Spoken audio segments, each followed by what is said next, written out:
name's Linda Massey, and I'm from Ontario. And I grew up in Ontario and became an English teacher. That was always my goal from when I was a child.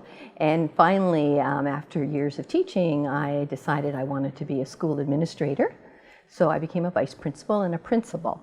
And I retired as a principal of a very large high school of 1,800 students. But after I retired, I found it very boring, and I was offered a part-time position at Ontario Principals Council. So that's our principal leadership organization for public high schools in Ontario. And so I lead projects that build leadership capacity in our principals. And it's a very enjoyable position, a very important, best retirement job. And I continue to do that work, and I'll continue to do it until it's not joyful anymore. Because I've had a lot of experience with professional learning, when I began working for Ontario Principals Council, I became the Associate Director of Professional Learning. So I chair projects that are priorities of the Ministry of Education and of our leaders based on our own knowledge and feedback from our principals out in the field. And we have Ontario Principals Council has about 5,000 principals and vice principals belonging to it. So we have the opportunities to get feedback about what do they need as leaders to be good leaders of schools. And over the past 15 years, Ontario has had a very strong school improvement philosophy, and there has been funding devoted to both improving all our leadership skills of our principals, as well as improving the skills of our teachers, and a real focus on improving student achievement. So not just our principals, that's our moral imperative, is to do the kind of work and provide the kind of leadership to improve teachers' pedagogy.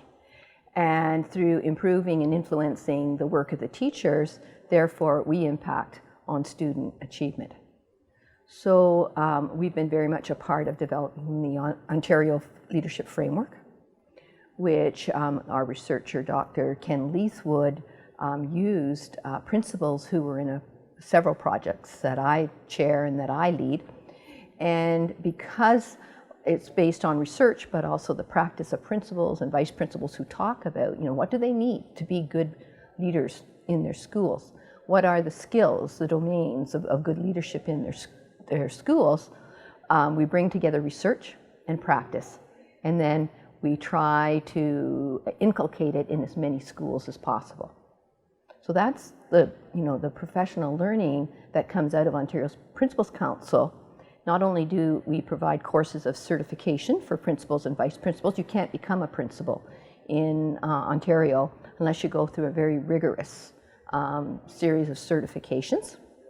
And besides that, we offer additional qualification courses, because principals, you get to be a principal and you realize, well, I don't know how to do a budget properly. Or I want to learn more about special education and how a principal leads their teachers with special needs students. Or mathematics is an issue in our province. We want to improve our mathematics scores of our students. Well, as a principal, I need to know how to lead the mathematics program in my school. So a lot of our work is around instructional leadership.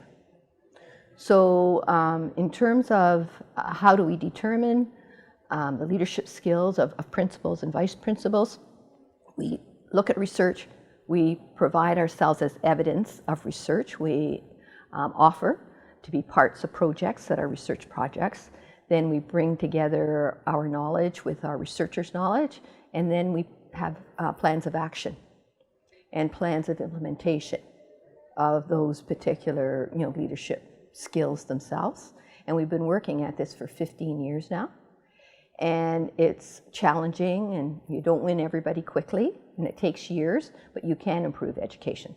And you can improve, like we've improved our outcomes of our students very considerably, both in graduation rates and in achievement in literacy and numeracy. So it's a very focused purpose that we have. It takes a lot of heart, but it also takes skill.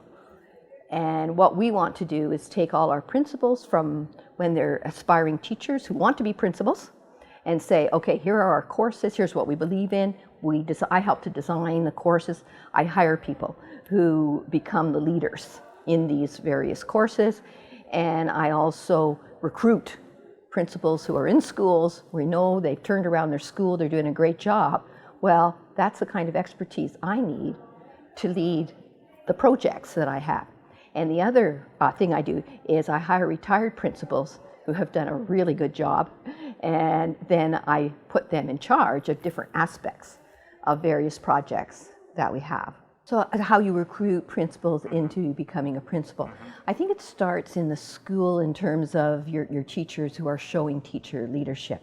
It's very much part of the role of the principal and the vice principal of that school to support that teacher, give them opportunities for leadership, give them opportunities for professional learning as aspiring leaders. And sometimes a principal has to tap a teacher on the shoulder and say, I think you would be a really good school leader.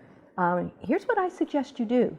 And then if they kind of get involved, they enjoy the leadership, there are positions in schools that are leadership positions that the Ministry of Education gives money to those teachers. They teach half-time, but then they coach the other teachers, the other part of their job. So they could be a mathematics leader in the school.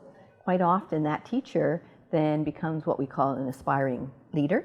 We have 72 districts in Ontario with a director, a board of trustees, supervisory officers, and then the schools with their principals. So every board, every district has a leadership department, and that leadership department is always saying to their principals, do you have any aspiring teachers who would be interested in taking a workshop with us about what it means to be a school leader? And they start there, and then they can get involved with Ontario Principals Council and take our Aspiring Leaders course. So that's a course for teachers who are thinking of becoming a school leader, or sometimes they don't want to be a school leader, but they do want to improve their leadership skills as a teacher. And so often our best leaders say, oh, I never want to leave the classroom. I love teaching. But after a few years, the Aspiring Teachers course, they decide, okay, now I want to make a difference at a bigger level, at the school level. And then they take the principal qualification courses. And from there, within districts, it's the district leadership who hire these teachers into a vice principal's pool, and they select them to go to the different schools when a spot, becomes open in a school. So it's quite a coherent system. That's what happens in every district. That's how the people who might be in charge of developing leaders are different, and they might have slightly different programs. But we know what we're looking for in our leaders because we have the Ontario Leadership Framework for the last 10 years.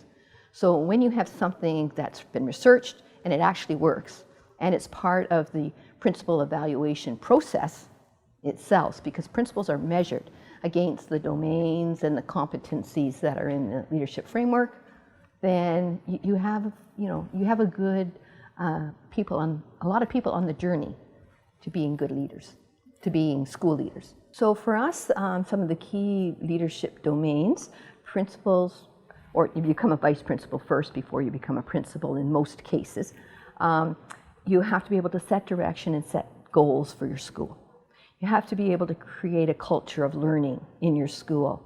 Or as a principal, if you come into a school where things haven't been going very well, you need to be able to turn the school around. And part of that is building good relationships. So a good leader of a school trusts people, talks to people, builds good relationships, and is able to work collaboratively in a school. They're not autocratic. They can make decisions. They have to be balanced, making decisions, but also bringing people together to deal with, sometimes tough issues and finding solutions for those issues. So they have to be an expert in terms of understanding schooling and understanding good pedagogy, and also understanding the kind of emotional stability that a principal needs to have. You have to have personal qualities to be a good principal, and it's the qualities of building trust, of being respected, but also being able to make decisions for the school, and be able to build relationships with your parent community, as well as the hierarchy at the board office itself. And another very important area for us is instructional leadership. And we offer a lot of professional learning about how to be a good instructional leader. Doesn't mean you have to be an expert in every subject area, but you need to know how to get teachers together to work as a group on a problem of practice. So if you're an elementary principal, your primary grades, your students in the testing aren't showing good reading skills, you need to be able to bring your primary teachers together and form a professional learning community so they can say, okay, what do we need to do to help our students be more successful at reading, for example? And then you have to offer resources and professional learning. And you have to know what to offer your teachers to be able to accomplish that in the classroom, and you have to learn with them. So you have to be vulnerable as a school leader and say, well, I don't know the answer, but I'm going to sit with you as a team of staff on my school. We're going to learn together how we can address these issues of learning in our school. As well, you also have to have management skills of managing a budget, managing your plant, you know. Your school needs painting. As a principal, quite often you have to be addressing, you know, things about running your school safely as well. So those are all part. And finally, there's a domain for us called accountability. And our favorite phrase is pressure with support. So we have testing at grade 3, 6, 9, and 10. And as a principal, you know, it's transparent because our scores are, you know, published for each school in a summary way. So what that means is that your community knows how your students are doing, and then how are you addressing? I mean, your students aren't necessarily doing well in reading, or let's say mathematics. What are you as principal doing with your teachers to show, you know, to improve that? And it's with support. So principals and teachers, they're not shamed for how the students are doing. This is where our students are. Instead, you're offered more money, more personnel resources, you're offered coaches, you're offered resources in terms of books, materials, and you're offered time release. What that means is that the teachers can be released to work together while the government pays for supply teachers to come in and take their classes. So there's a lot of support, but we're accountable. So we still need to fix the problems, but we have found what works best, and that's why our results have improved, is that you respect people. And I have found almost all teachers, they want their students to do better, but sometimes they've given up on finding ways to make that happen. And if you provide those teachers with monetary support from a coach or PD, then they do learn how to do that. And once those teachers see their students doing better with good pedagogy, then you don't have to have a supply teacher take over the class anymore. They work after school. They meet together on the weekends. They start doing things that improve, you know, student achievement because they become enthusiastic, because they're making a difference. So I don't care whether you're someone going into teaching. It's hard to get into teaching in Ontario because there's so many people who want to become teachers, or whether you're going into leadership. You have to have a moral imperative. You have to really want your students to achieve, to work well with each other, to be kind. If not, and it's not all heaven, believe me, there are bad schools and there are bad leaders, bad teachers. You have to work, you know, of how to move them on to other things. But nevertheless, if you expect good behavior on the part of your school leaders, if you expect good behavior on the part of your teachers, you get that more often than bad behavior. You get dedication if you expect dedication and you say thank you and appreciate the dedicated teacher. Maybe a teacher who's very new, you provide them with coaching and mentors. Our principals, we provide our principals with mentors. You know, experienced principals who mentor a principal who's in their first or second year. So all of those things are the various domains that we think are most important, and we all know that. When principals and vice principals have their principal performance appraisal, so we have a chart. You open it up, you can see what are those domains, what is the right, how do you act if you're securing accountability? How do you act if you're an instructional leader? So you have a goal, a competency that you can work towards. And most important is our personal resources. So we don't stop at saying, oh, a principal's able to set goals in their school. We also say a principal has these personality qualities. In cognition, like the cognitive skills are going to school, continuing to learn, understanding the technicals aspect of what it is to be a good leader, but also what it takes to be a good teacher. So, and then you have the psychological. So you have to be optimistic. You need to have resilience. Because what we know, if you don't take risks and put yourself on the line in terms of learning, then how can you learn as a principal? You have to keep, having difficulties, finding new ways. You have to be, you have to have efficacy. You have to feel, okay, hey, it may not work, but I'm going to work with my team, and together we're going to resolve this particular issue. And you have to have kind of social skills as well. And that's part of, being able to build relationships and building trust and having emotional maturity. So it's a very, very complex set of behaviors that we expect of principals, and we don't expect them to be able to do this all at once. It takes time and it takes lifelong learning. So we do expect our principals to continue with their professional learning. So as principals and vice principals, I think if you're a good teacher, and then you have all of these courses on what it is to be a good leader, you get to know what are the qualities of a good leader and how close you're, getting to that. I think part of it is internal. You come to know what it is to be a good leader, and you also have feedback. So your leaders your teachers will follow you. Like, you will set a culture. Your school will be healthy. There'll be good feelings. I actually can walk into a school and I can tell if there's a good learning culture in a school just by the way people talk to me, welcome me, things that are up on the wall, how the school leaders, but how the students come and speak to me and are courteous to me, that there's an expectation of civility within a school. You can tell that there's a school with a good leader because they reflect the values that we one of our main goals in the Canadian education and in Ontario education is to create good citizens. So it's value, like character is really important to us. So, and we agree on those kinds of things of good character, integrity, honesty. We have a very diverse society, many races, many cultures, many religions. But we need to respect each other and work at, collaborating together. We can have differences, we can sometimes get angry, but what you want our young people to do is respect difference, believe in their own values, but not create, conflict out of that. So we expect our principals to demonstrate those particular qualities. And if they don't, we have a supervision system. So as I said, we have 72 districts. In charge of a district is the director of education, and then under the director are a number of supervisory officers. So a supervisory officer would have a number of schools that they supervise.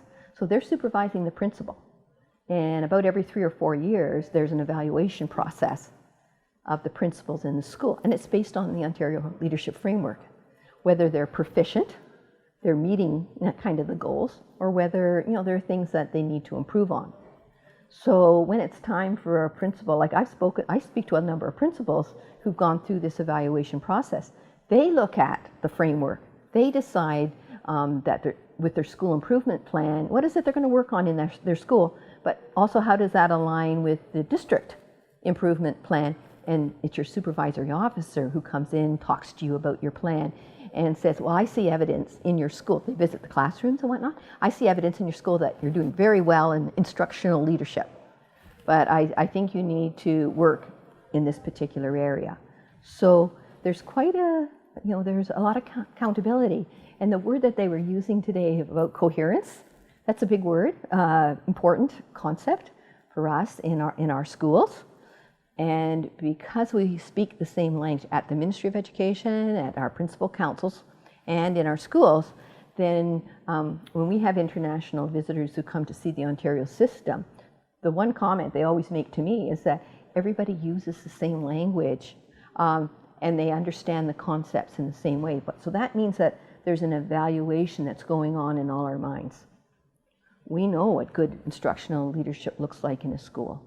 We know what it means to set good goals, to write up a school improvement plan, and then to align it with your district improvement plan, and to align that with the overall goals of the province of Ontario in terms of the Ministry of Education. So we've worked very hard on this for 15 years, and it takes a long time, but it takes a will and it takes a heart, but it takes technical skill to be able to do that as well. So that's why I'm in the best, like I said, the best retirement job is seeing these good things happen and never giving up. So where it's good leadership is not happening, my job is to offer, opportunities for our leaders to improve themselves. So it's a very satisfying job. I'm still teaching, in other words, but I'm teaching across the province rather than in my own English classroom. Yes, because not only does the Ministry of Education and principals, you can't just listen to yourselves or listen to what the minister is saying or your director of education. We have to listen to our students. And a good principal gets the student voice involved in planning the school improvement plan. So I know even when I was a vice principal, I brought a radical idea into my high school. There were 1,800 students. I said, we need to have a committee of students be part of our school improvement plan. And we have to listen to those students about what they see needs to happen in the school to make it a better place. And it was one of the most valuable experiences that ever happened. They were insightful, they were good. We had a large number of English as a second language students who were just learning English. A couple of them joined the committee, as well as the student council president, but we also recruited some of our regular students who were at risk, and we got insights that we didn't expect, and we learned to respect student voice. So there's strong encouragement from the Ministry of Education to encourage student voice. Our principals themselves know, if we're talking about leading student achievement, and we never ask the students what they want to achieve, what kind of validity is there to our work itself? So yes, student voice is very important, and we're going through some changes now in terms of our education system because of change in government. And the interesting thing is our students from young ages now expect to have a voice in terms of decisions about their own education. So I'm quite interested to see what happens in the next little while as some changes a transition comes within our education system. So I think we've developed some student leaders that any education system should listen to. And they may not be voters before they're 18, like in Ontario, but once they're 18, they say to the government, we're going to be voting when we're 18. Why are you making changes within the education system without consulting with us? And I think that's very good for our citizens, for our students. I'm very encouraged, actually, in terms of the work we've done on improving student achievement and making students feel welcome in school and getting, 85.6% of our students graduating from high school. It's going to pay off. And those 15 years of work on that, if we look towards our future in terms of good citizens, then we're going to reap the benefits of that. So it's very, it's very enheartening.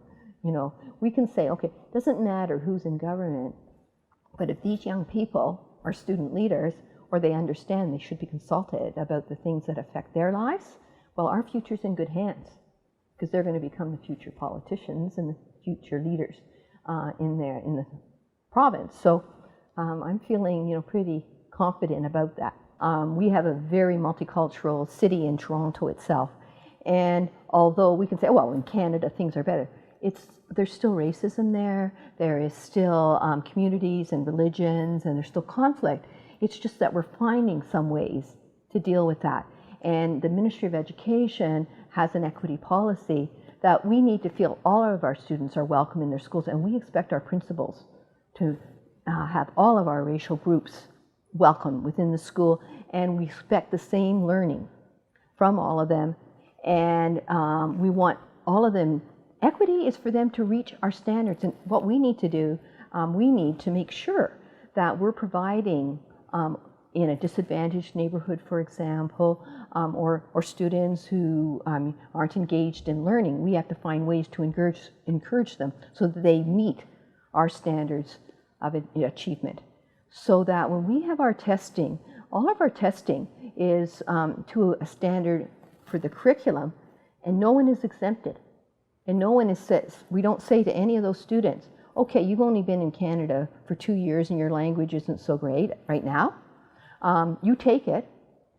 Here's why you're achieving at this level, because you still have language skills to develop. Well, you've got lots of years. You give our immigrant students a few more years, they're achieving at the same level as students who've been here all their lives. So we're kind of proving that equity is possible, but that it's going to be a challenge. And we still have to face some societal attitudes. We still have to make sure that our people in marginalized, racialized groups feel welcome within every place in society and feel welcome in the leadership, within the leadership structures of society. So we recognize, we really recognize that we have challenges in that area and we just have to keep working on it. For example, with our Indigenous youth, we've had recently a truth and reconciliation process with our Native nations, and we are working very hard to improve outcomes and achievement within our various Indigenous groups, and we're having some success at it because school districts are partnering with the elders from the various Indigenous tribes and combining both an Indigenous approach to education with the standards education of our own. And when you look at them, they're not that different.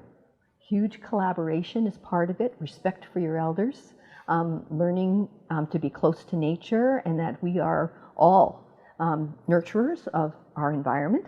So, and we're bringing that more into our mainstream views. Well, climate change. I mean, we all have to deal with those issues. So there are promising things happen, but there's a lot more to be done. About 10 years ago, maybe 12 years ago, there was an initiative within the Ministry of Education to revise and improve the supervision process for school leaders. And there was a big consultation process. So the consultation process, we asked, well, the Ministry of Education had a team involve principals. Like we have 3 principal associations. Like there's mine, the Ontario, that's public school principal association. There's one for the Catholic schools and there's one for the French schools. So all 3 associations were consulted by the ministry, and they also hired a researcher to look into what good leadership looks like, and that researcher was Dr. Ken Leithwood. And so I'm very closely connected with the development of the principal appraisal process because it came out of the Ontario Leadership Framework I was telling you about earlier. So I lead a very large project, the Leading Student Achievement Project, with thousands of principals in it. And it's an instructional leadership project, and it believes in principal learning teams. So Dr. Leithwood had surveys of quantitative surveys and qualitative interviews of our principals about what is good leadership and what does good leadership look like, plus all his research around the world and all the literature around good leadership to develop the Ontario Leadership Framework. So when that team decided they were going to develop the principal appraisal process, they used that research, they used the framework, the Ontario Leadership Framework, and that became the standard against which principals and vice principals were measured. So as I was describing to you just a little earlier, the supervisory officer in the district who is in charge of, let's say it's my school, I'm the principal, so I would have a review process every 3 to 4 years. And there's self-assessment. As a principal, I'd look at the leadership framework. I would say, what am I working on? What's going well within my school improvement plan? Because I'm in charge of the school improvement plan. And then I'd work with my supervisory officer, who would also give me suggestions about what I need to be working on to improve my school. So that is the process. And then there's a feedback element to it. And I go back as a principal. to continue to do my work. So, and work on those areas that my supervisor officer and I myself have said, well, this is an area of skill that I need to be working on some more within my school. I might, as a principal, say, you know, I'm not using student voice enough, and I'm not consulting enough with my students about, you know, where they think the school should be going. And that might be my goal for the next couple of years, to include student voice in terms of my school improving. So it's a collaborative process. I've had a very interesting couple of days listening about the Jovem de Futuro project. When I read it, I think, oh, that's exactly the kind of work I've been doing. And I think that whole approach of the research and practice, bringing together the secretariats here, the secretaries of state, to talk about their goals and the goals from within. I think you're doing exactly what we did, and we've been doing it for 15 years. A very strong focus on instructional leadership and middle leadership, as we call it. And you're doing it already, and you're going to have some challenges, just like we did. Just keep doing what you're doing. And I think within the project itself, the Instituto Unibanco, you have a think tank here, but also you have a lot of expertise. And it sounds like you're out in the 6 states and in different ways making a difference for the principals in terms of their leadership, which in turn, as time goes by, what you're hoping for is that makes a difference in terms of the way teachers interact with the students themselves. So not just for me, but for, let's say, Sean from the UK or Jose from Chile. What I remember what we did when we started out 15 years ago, we read a lot and we invited experts in education from around the world, and we talked to them and we said, okay, you learned this about turning things around. Let's try that in our context. We can't do it exactly like you because our context is different, but there are good elements we can use. We have a lot in common, and let's continue the dialogue. Let's be a leadership network, because whether we're doing something in Canada or the UK or Chile or here in Brazil, we actually have things that we can learn from each other. And that's just going to make life for all our students and our eventual citizens that much better.